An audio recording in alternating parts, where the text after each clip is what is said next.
രണ്ടാമത്തെ കേസ് പ്രധാനപ്പെട്ടായിട്ട് നിങ്ങൾ ഏറ്റവും ഞാൻ ആ പരാതിക്കാരിയുടെ ഒരു ദുസ്സൂചനയും ഒന്നും പറയുന്നില്ല. ഞാൻ ആ കുട്ടി ഒരു അക്ഷരവും പറയാൻ ഉദ്ദേശിക്കുന്നില്ല. അതിനകത്ത് പ്രധാനപ്പെട്ട പരാതി എന്തായിരുന്നു? അത് ആദ്യമായി പരാതി ഉന്നയിക്കുന്നത് നിങ്ങളടക്കമുള്ള മാധ്യമ പ്ലാറ്റ്ഫോമുകളിലാണ്. ആ മാധ്യമ പ്ലാറ്റ്ഫോമുകളിൽ ആദ്യം പരാതി പറഞ്ഞത് ഒരു ഹോട്ടലിലേക്ക് ഞാനും ഫെന്നിയും ആ കുട്ടിയെ തട്ടിക്കൊണ്ടുപോയി ഹോട്ടലിൽ വെച്ച് ബലാത്സംഗം ചെയ്തു ക്രൂരമായി എന്നുള്ളതായിരുന്നു ആദ്യ പരാതി.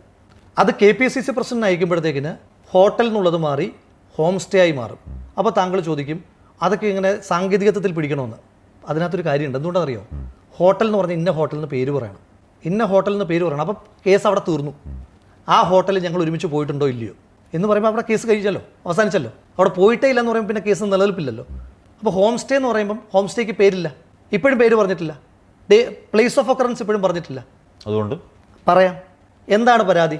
ഞാനും ഫെന്നിയും അവരെ വാഹനത്തിൽ തട്ടിക്കൊണ്ടുപോയി ഈ ഹോം സ്റ്റേയിൽ എത്തിച്ച് ബലാത്സംഗം ചെയ്തു എന്നുള്ളതാണല്ലോ പരാതി. തർക്കമില്ലല്ലോ. പീഡനവും തട്ടിക്കൊണ്ടുപോക്കും എല്ലാം നിങ്ങൾ വിട്ടേക്ക്. ഞാനും ഫെന്നിയും അവരും ഒരുമിച്ച് ഒരു കാർ യാത്രയെങ്കിലും നടത്തിയിട്ടുണ്ട് എന്ന് ഒന്ന് തെളിയിക്കാമോ? തെളിയിക്കാം. ജീവിതത്തിൽ യാത്ര ചെയ്തിട്ടില്ല. ഇനി ഫെന്നിയെ വിട്ടേക്കൂ. ഞാനും അവരും കൂടെ ജീവിതത്തിൽ എപ്പോഴെങ്കിലും ഒരിക്കലെങ്കിലും ഒരു കാറിൽ യാത്ര ചെയ്തിട്ടുണ്ടോ തെളിയിക്കാം. ഒരു ഹോം സ്റ്റേയിൽ ഉണ്ടായിട്ടുണ്ടോ? ഹോം സ്റ്റേയിൽ ഒരുമിച്ച് യാത്ര ചെയ്താലേ ഈ ഹോം സ്റ്റേയിൽ എത്തുള്ളൂ. അല്ലെങ്കിൽ രണ്ടായിട്ടൊരു ഹോം സ്റ്റേയിൽ എത്തണ്ടേ? ഞങ്ങൾ എത്തിയിട്ടില്ല, ഞങ്ങൾ എവിടെയും പോയിട്ടില്ല.